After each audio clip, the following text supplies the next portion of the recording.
أعوذ بالله من الشيطان الرجيم. بسم الله الرحمن الرحيم.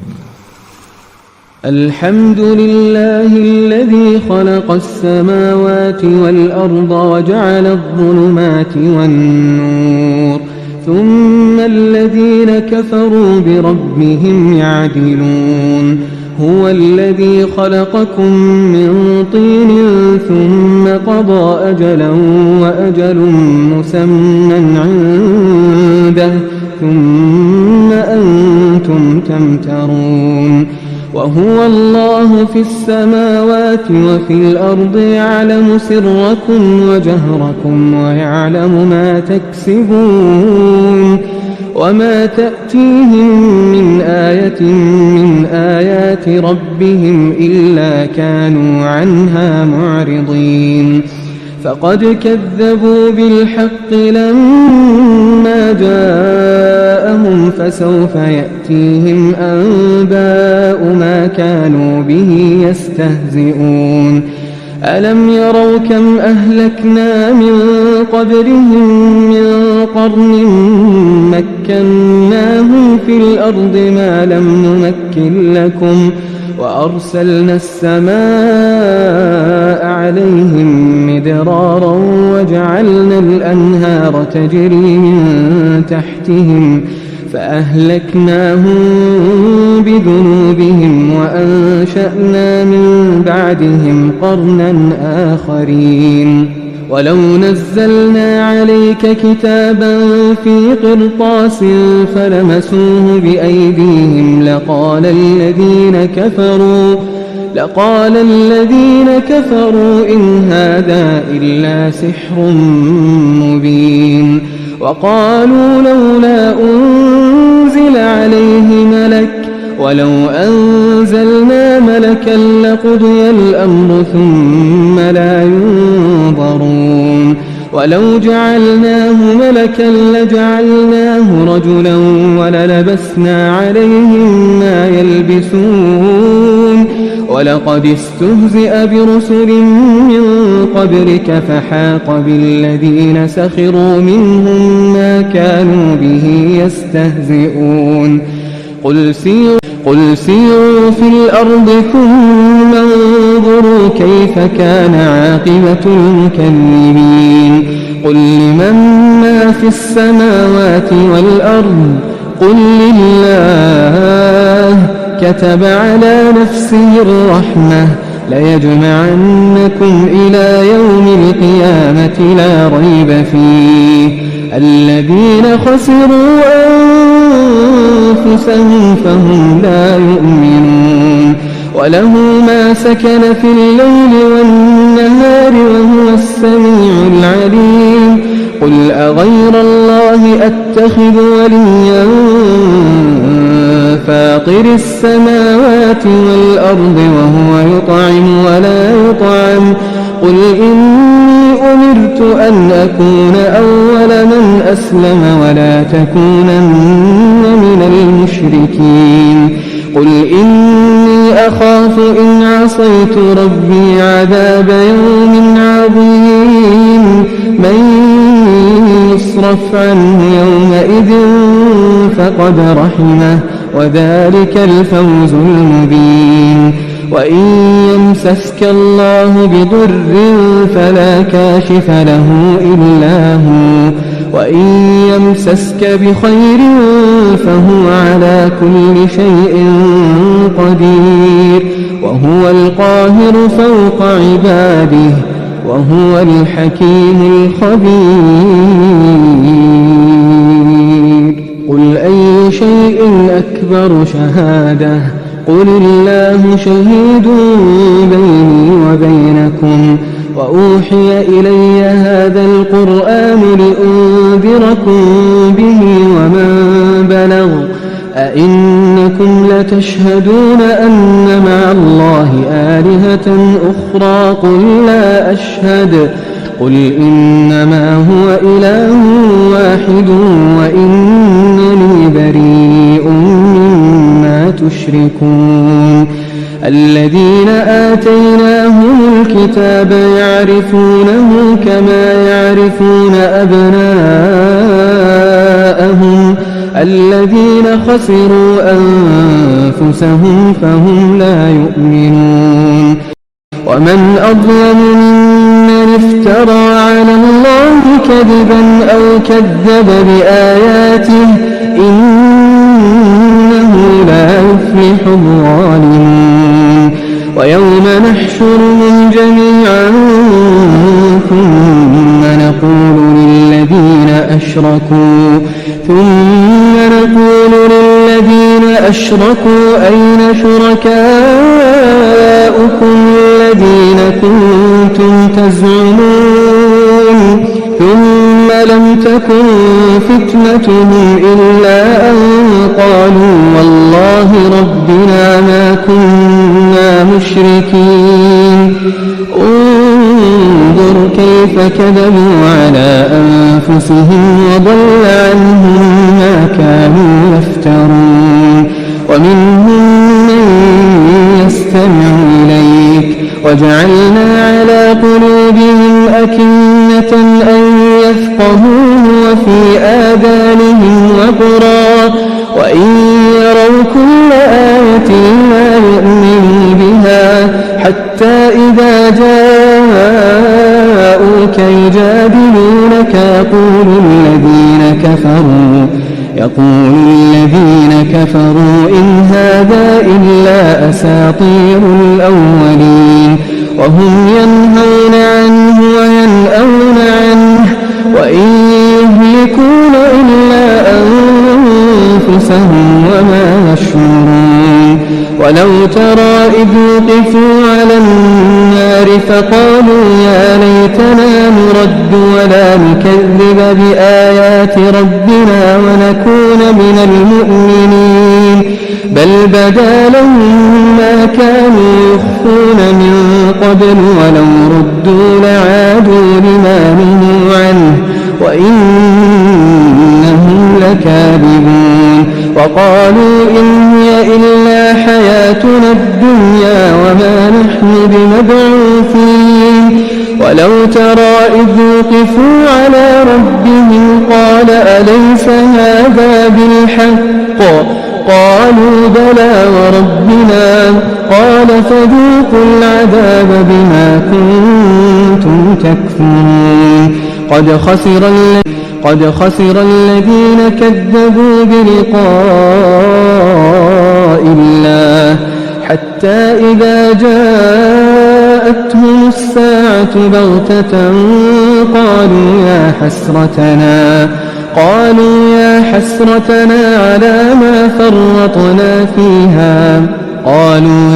حسرتنا على ما فرطنا فيها وهم يحملون أوزارهم على ظهورهم ألا ساء ما يزرون وما الحياة الدنيا إلا لعب ولهو وللدار الآخرة خير للذين يتقون أفلا تعقلون قد نعلم إنه ليحزنك الذي يقولون فإنهم لا يكذبونك ولكن الظالمين بآيات الله يجحدون ولقد كذبت رسل من قبلك فصبروا على ما كذبوا وأوذوا حتى أتاهم نصرنا ولا مبدل لكلمات الله ولقد جاءك من نبأ المرسلين وإن كان كبر عليك إعراضهم فإن استطعت أن تبتغي نفقا في الأرض أو سلما في السماء فتأتيهم بآية ولو شاء الله لجمعهم على الهدى فلا تكونن من الجاهلين إنما يستجيب الذين يسمعون والموتى يبعثهم الله ثم إليه يرجعون وقالوا لولا نزل عليه آية من ربه قل إن الله قادر على أن ينزل آية ولكن أكثرهم لا يعلمون وما من دابة في الأرض ولا طائر يطير بجناحيه إلا أمم أمثالكم ما فرطنا في الكتاب من شيء ثم إلى ربهم يحشرون والذين كذبوا بآياتنا صم وبكم في الظلمات من يشاء الله يضلله ومن يشاء يجعله على صراط مستقيم قل أرأيتكم إن أتاكم عذاب الله أو أتتكم الساعة أغير الله تدعون إن كنتم صادقين بل إياه تدعون فيكشف ما تدعون إليه إن شاء وتنسون ما تشركون ولقد أرسلنا إلى أمم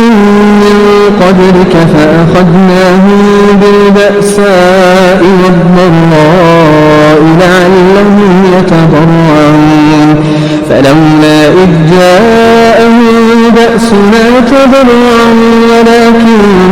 قست قلوبهم وزين لهم الشيطان ما كانوا يعملون فلما نسوا ما ذكروا به فتحنا عليهم أبواب كل شيء حتى إذا فرحوا بما أوتوا أخذناهم بغتة فإذا هم مبلسون فقطع دابر القوم الذين ظلموا والحمد لله رب العالمين قل أرأيتم إن أخذ الله سمعكم وأبصاركم وختم على قلوبكم من إله غير الله يأتيكم به انظر كيف نصرف الآيات ثم هم يصدفون قل أرأيتكم إن أتاكم عذاب الله بغتة أو جهرة هل يهلك إلا القوم الظالمون وما نرسل المرسلين إلا مبشرين ومنذرين فمن آمن وأصلح فلا خوف عليهم ولا هم يحزنون والذين كذبوا بآياتنا يمسهم العذاب بما كانوا يفسقون قل لا أقول لكم عندي خزائن الله ولا أعلم الغيب ولا أقول لكم إني ملك إن أتبع إلا ما يوحى إلي قل هل يستوي الأعمى والبصير أفلا تتفكرون وأنذر به الذين يخافون أن يحشروا إلى ربهم ليس لهم من دونه ولي ولا شفيع لعلهم يتقون ولا تطرد الذين يدعون ربهم بالغداة والعشي يريدون وجهه ما عليك من حسابهم من شيء وما من حسابك عليهم من شيء فتطردهم فتكون من الظالمين وكذلك فتنا بعضهم ببعض يقولوا أهؤلاء من الله عليهم من بيننا أليس الله بأعلم بالشاكرين وإذا جاءك الذين يؤمنون بآياتنا فقل سلام عليكم كتب ربكم على نفسه الرحمة أنه من عمل منكم سوءا بجهالة ثم تاب من بعده وأصلح فأنه غفور رحيم وكذلك نفصل الآيات ولتستبين سبيل المجرمين قل إني نهيت أن أعبد الذين تدعون من دون الله قل لا أتبع أهواءكم قد ضللت إذا وما أنا من المهتدين قل إني على بينة من ربي وكذبتم به ما عندي ما تستعجلون به إن الحكم إلا لله يقص الحق وهو خير الفاصلين قل لو أن عندي ما تستعجلون به لقضي الأمر بيني وبينكم والله أعلم بالظالمين وعنده مفاتح الغيب لا يعلمها إلا هو ويعلم ما في البر والبحر وما تسقط من ورقة إلا يعلمها ولا حبة في ظلمات الأرض ولا رطب ولا يابس إلا في كتاب مبين وهو الذي يتوفاكم بالليل ويعلم ما جرحتم بالنهار ثم يبعثكم فيه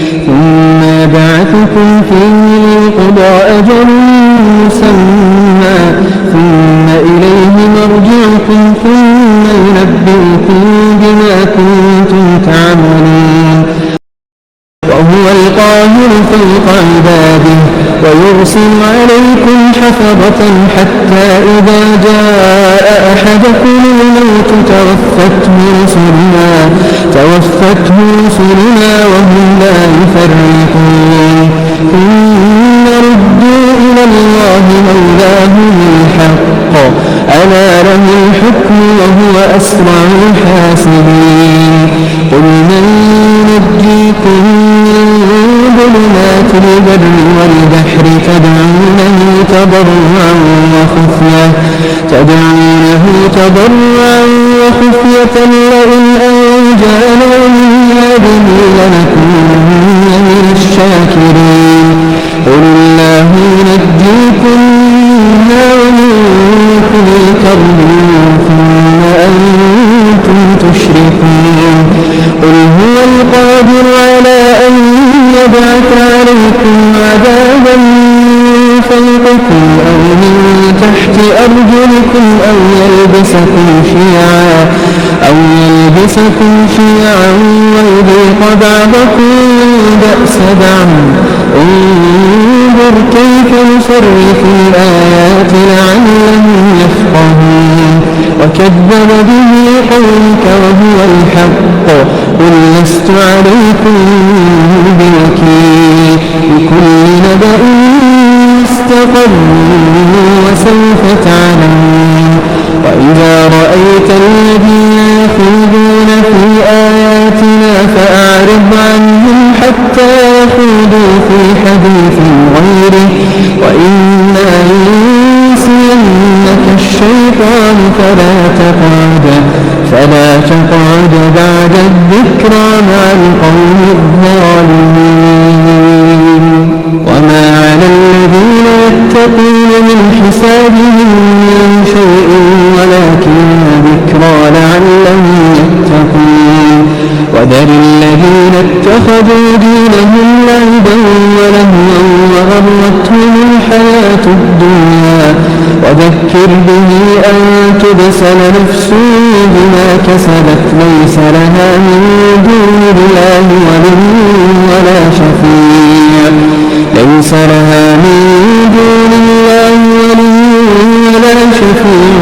وإن تعدل كل عدل لا يؤخذ منها أولئك الذين أبسلوا بما كسبوا لهم شراب من حميم وعذاب أليم بما كانوا يكفرون قل أندعو من دون الله ما لا ينفعنا ولا يضرنا ونرد وتلك حجتنا آتيناها إبراهيم على قومه نرفع درجات من نشاء إن ربك حكيم عليم ووهبنا له إسحاق ويعقوب كلا هدينا ونوحا هدينا من قبل ومن ذريته داود وسليمان وأيوب ويوسف وموسى وهارون وكذلك نجزي المحسنين وزكريا ويحيى وعيسى وإلياس كل من الصالحين وإسماعيل واليسع ويونس ولوطا وكلا فضلنا على العالمين ومن آبائهم وذرياتهم وإخوانهم واجتبيناهم وهديناهم إلى صراط مستقيم ذلك هدى الله يهدي به من يشاء من عباده ولو أشركوا لحبط عنهم ما كانوا يعملون أولئك الذين آتيناهم الكتاب والحكم والنبوة فإن يكفر بها هؤلاء فقد وكلنا بها قوما ليسوا بها بكافرين أولئك الذين هدى الله فبهداه مقتده قل لا أسألكم عليه أجرا إن هو إلا ذكرى للعالمين وما قدر الله حق قدره إذ قالوا ما أنزل الله على بشر من شيء قل من أنزل الكتاب الذي جاء به موسى نورا وهدى للناس تجعلونه قراطيس تبدونها وتخفون كثيرا وعلمتم ما لم تعلموا أنتم ولا آباؤكم قل الله ذرهم في خوضهم يلعبون وهذا كتاب أنزلناه مبارك مصدق الذي بين يديه ولتنذر أم القرى ومن حولها والذين يؤمنون بالآخرة يؤمنون به وهم على صلاتهم يحافظون ومن أظلم ممن افترى على الله كذبا أو قال أوحي إلي ولم يوحى إليه شيء ومن قال سأنزل مثل ما أنزل الله ولو ترى إذ الظالمون في غمرات الموت والملائكة باسطوا أيديهم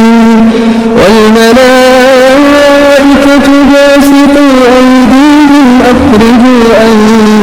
أنفسكم اليوم تجزون عذاب الهون بما كنتم تقولون على الله غير الحق وكنتم عن آياته تستكبرون ولقد جئتمونا فرادا كما خلقناكم أول مرة وتركتم ما خولناكم وراء ظهوركم وما نرى معكم شفعاءكم الذين زعمتم أنهم فيكم شركاء لقد تقطع بينكم وضل عنكم ما كنتم تزعمون إن الله فارق الحب والنوى يخرج الحي من الميت ومخرج الميت من الحي ذلكم الله فأنا تؤفكون فالق الإصباح وجعل الليل سكنا والشمس والقمر حسبانا ذلك تقدير العزيز العليم وهو الذي جعل لكم النجوم لتهتدوا بها في ظلمات البر والبحر قد فصلنا الآيات لقوم يعلمون وهو الذي أنشأكم من نفس واحدة فمستقر ومستودع قد فصلنا الآيات لقوم يفقهون وهو الذي أنزل من السماء ماء فأخرجنا به نبات كل شيء فأخرجنا منه خضرا نخرج منه حبا متراكبا ومن النخل من طلعها قنوان دانية وجنات أعناب والزيتون والرمان مشتبها وغير متشابه انظروا إلى ثمره إذا أثمر وينعه إن في ذلكم لآيات لقوم يؤمنون وجعلوا لله شركاء الجن وخرقوا له بنين وبنات بغير علم سبحانه وتعالى عما يصفون بديع السماوات والأرض أنى يكون له ولد ولم تكن له صاحبة وخلق كل شيء وهو بكل شيء عليم ذلكم الله ربكم لا إله إلا هو خالق كل شيء فاعبدوه وهو على كل شيء وكيل لا تدركه الأبصار وهو يدرك الأبصار وهو اللطيف الخبير قد جاءكم بصائر من ربكم فمن أبصر فلنفسه ومن عمي فعليها وما أنا عليكم بحفيظ وكذلك نصرف الآيات وليقولوا درست ولنبينه لقوم يعلمون اتبع ما أوحي إليك من ربك لا إله إلا هو وأعرض عن المشركين ولو شاء الله ما أشركوا وما جعلناك عليهم حفيظا وما أنت عليهم بوكيل ولا تسبوا الذين يدعون من دون الله فيسبوا الله عدوا بغير علم كذلك زينا لكل أمة عملهم ثم إلى ربهم مرجعهم فينبئهم بما كانوا يعملون وأقسموا بالله جهد أيمانهم لئن جاءتهم آية ليؤمنن بها قل إنما الآيات عند الله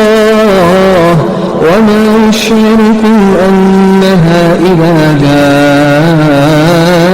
لا يؤمنون ونقلب أفئدتهم وأبصارهم كما لم يؤمنوا به أول مرة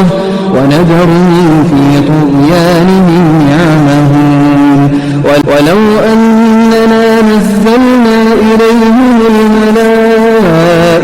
وكلمهم الموتى وحشرنا عليهم كل شيء قبلا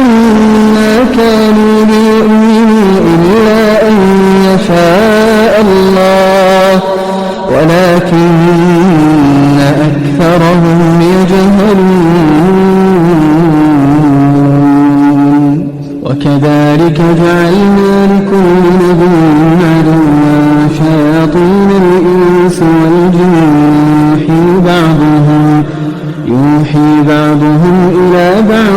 زخرف القول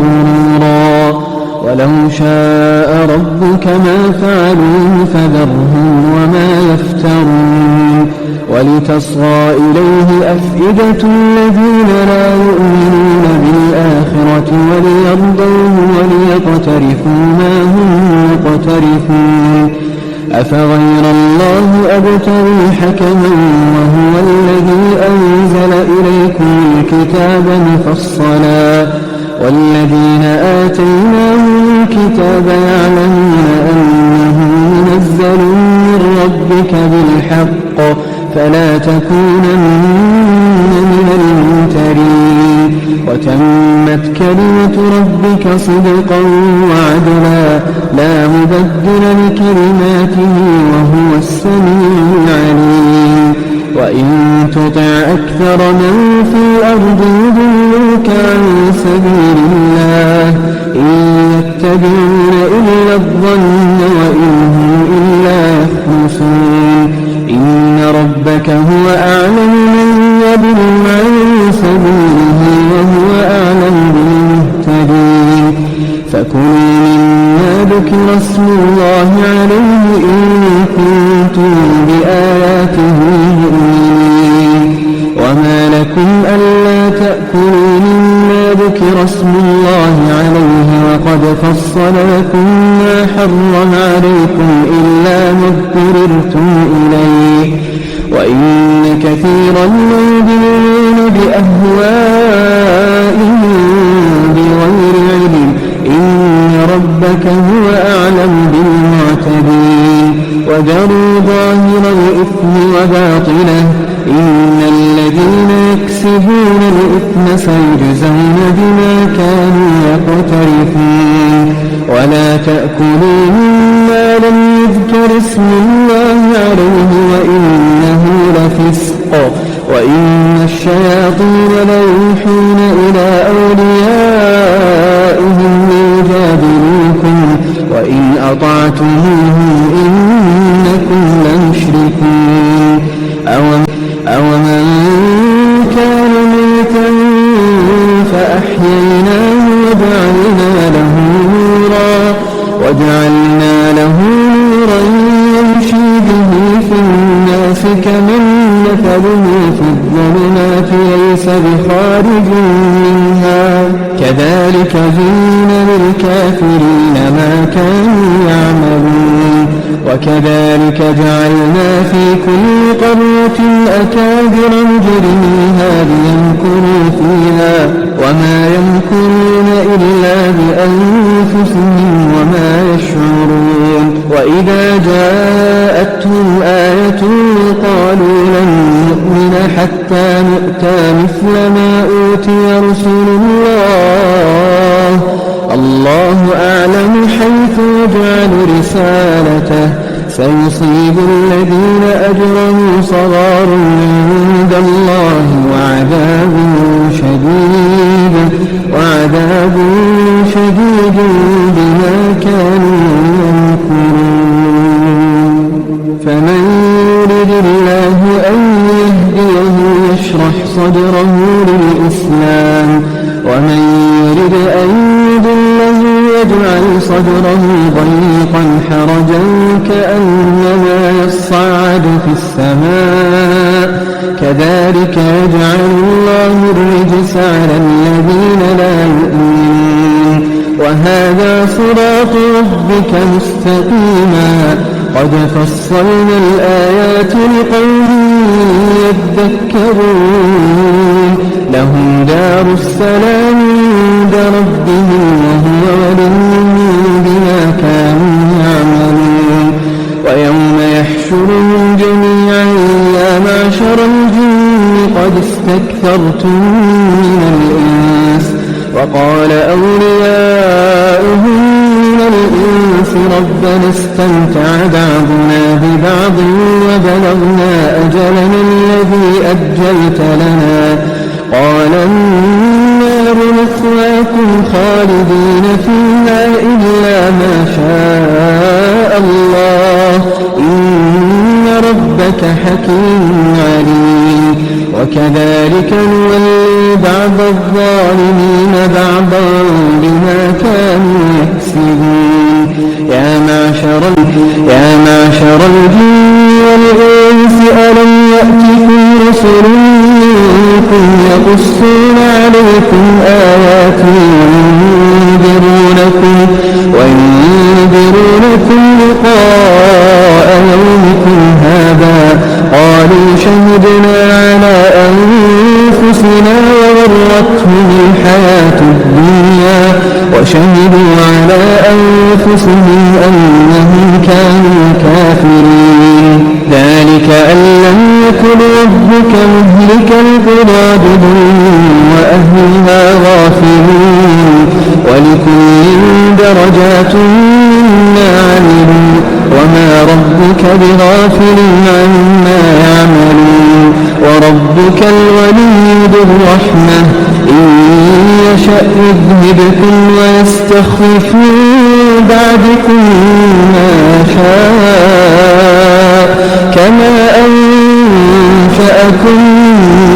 من ذرية قوم آخرين إنما توعدون لآت وما أنتم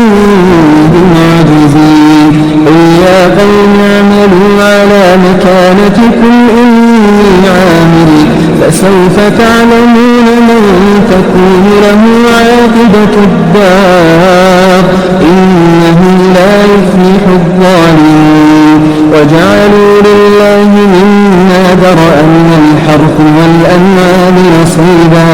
فقالوا هذا لله بزعمهم وهذا لشركائنا فما كان لشركائهم فلا يصل إلى الله وما كان لله فهو يصل إلى شركائهم ساء ما يحكمون. وكذلك زين لكثير من المشركين قتل أولادهم شركاؤهم ليردوهم وليلبسوا عليهم دينهم ولو شاء الله ما فعلوه فذرهم وما يفترون.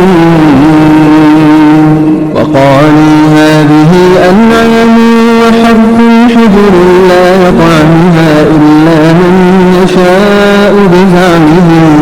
وأنعام حرمت ظهورها وأنعام لا يذكرون اسم الله عليها افتراء عليه سيجزيهم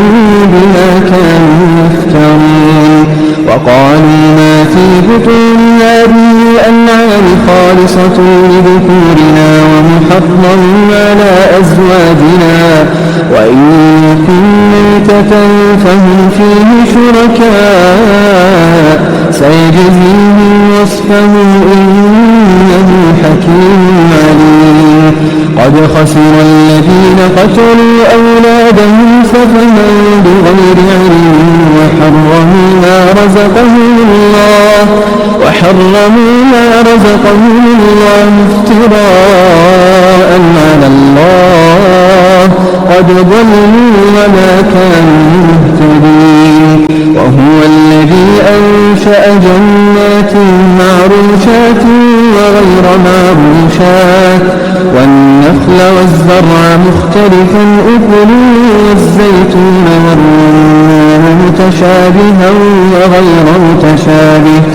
كلوا من ثمره إذا أثمر وآتوا حقه يوم حصاده ولا تسرفوا إنه لا يحب المسرفين. ومن الأنعام حمولة وفرشا كلوا مما رزقكم الله ولا تتبعوا خطوات الشيطان إنه لكم عدو مبين. 8 أزواج من الضأن 2 ومن المعز 2 قل الذكرين حرم أم الأنثيين أم اشتملت عليه أرحام الأنثيين نبئوني بعلم إن كنتم صادقين. ومن الإبل 2 ومن البقر 2 قل الذكرين حرم أم الأنثيين أما اشتملت عليه أرحام الأنثيين أم كنتم شهداء إذ وصاكم الله بهذا فمن أظلم ممن افترى على الله كذبا ليضل الناس بغير علم إن الله لا يهدي القوم الظالمين قل لا أجد فيما أوحي إلي محرما على طاعم يطعمه إلا أن يكون ميتة أو دما مسفوحا أو لحم خنزير فإنه رجس أو فسقا أهل لغير الله به فمن اضطر غير باغ ولا عاد فإن ربك غفور رحيم وعلى الذين هادوا حرمنا كل ذي ظفر ومن البقر والغنم حرمنا عليهم شحومهما إلا ما حملت ظهورهما أو الحوايا أو ما اختلط بعظم ذلك جزيناهم ببغيهم وإنا لصادقون فإن كذبوك فقل ربكم ذو رحمة واسعة ولا يرد بأسه عن القوم المجرمين سيقول الذين أشركوا لو شاء الله ما أشركنا ولا آباؤنا ولا حرمنا من شيء كذلك كذب الذين من قبلهم حتى ذاقوا بأسنا قل هل عندكم من علم فتخرجوه لنا إن تتبعون إلا الظن وإن أنتم إلا تخرصون قل فلله الحجة البالغة فلو شاء لهداكم أجمعين قل هلم شهداءكم الذين يشهدون أن الله حرم هذا فإن شهدوا فلا تشهد معهم ولا تتبع أهواء الذين كذبوا بآياتنا والذين لا يؤمنون بالآخرة وهم بربهم يعدلون قل تعالوا أتل ما حرم ربكم عليكم ألا تشركوا به شيئا وبالوالدين إحسانا ولا تقتلوا أولادكم من إملاق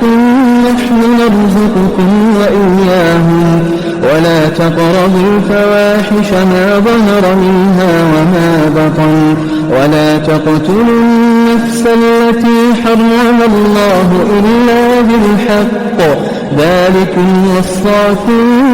به لعلكم تعقلون ولا تقربوا مال اليتيم إلا بالتي هي أحسن حتى يبلغ أشده وأوفوا الكيل والميزان بالقسط لا نكلف نفسا إلا وسعها وإذا قلتم فاعدلوا ولو كان ذا قربى وبعهد الله أوفوا ذلكم وصاكم به لعلكم تذكرون وأن هذا صراطي مستقيما فاتبعوه ولا تتبعوا السبل فتفرق بكم عن سبيله ذلكم وصاكم به لعلكم تتقون ثم آتينا موسى الكتاب تماما على الذي أحسن وتفصيلا لكل شيء وهدى ورحمة لعلهم بلقاء ربهم يؤمنون وهذا كتاب أنزلناه مبارك فاتبعوه واتقوا لعلكم ترحمون أن تقولوا إنما أنزل الكتاب على طائفة من قبلنا وإن كنا عن دراستهم لغافلين أو تقولوا لو أنا أنزل علينا الكتاب لكنا أهدى منه فقد جاءكم بينة من ربكم وهدى ورحمة فمن أظلم ممن كذب بآيات الله وصدف عنها سنجزي الذين يصدفون عن آياتنا سوء العذاب بما كانوا يصدفون هل ينظرون إلا أن تأتيهم الملائكة أو يأتي ربك أو يأتي بعض آيات ربك يوم يأتي بعض آيات ربك لا ينفع نفسا إيمانها لم تكن آمنت من قبل أو كسبت في إيمانها خيرا قل انتظروا إنا منتظرون إن الذين فرقوا دينهم وكانوا شيعا لست منهم في شيء إنما أمرهم إلى الله ثم ينبئهم بما كانوا يفعلون من جاء بالحسنة فله عشر أمثالها ومن جاء بالسيئة فلا يجزى إلا مثلها وهم لا يظلمون قل إنني هداني ربي إلى صراط مستقيم دينا قيما ملة إبراهيم حنيفا وما كان من المشركين قل إن صلاتي ونسكي ومحياي ومماتي لله رب العالمين لا شريك له وبذلك أمرت وأنا أول المسلمين قل أغير الله أبغي ربا وهو رب كل شيء ولا تكسب كل نفس إلا عليها ولا تزر وازرة وزر أخرى ثم إلى ربكم مرجعكم فينبئكم بما كنتم فيه تختلفون وهو الذي جعلكم خلائف الأرض ورفع بعضكم فوق بعض درجات ليبلوكم فيما آتاكم إن ربك سريع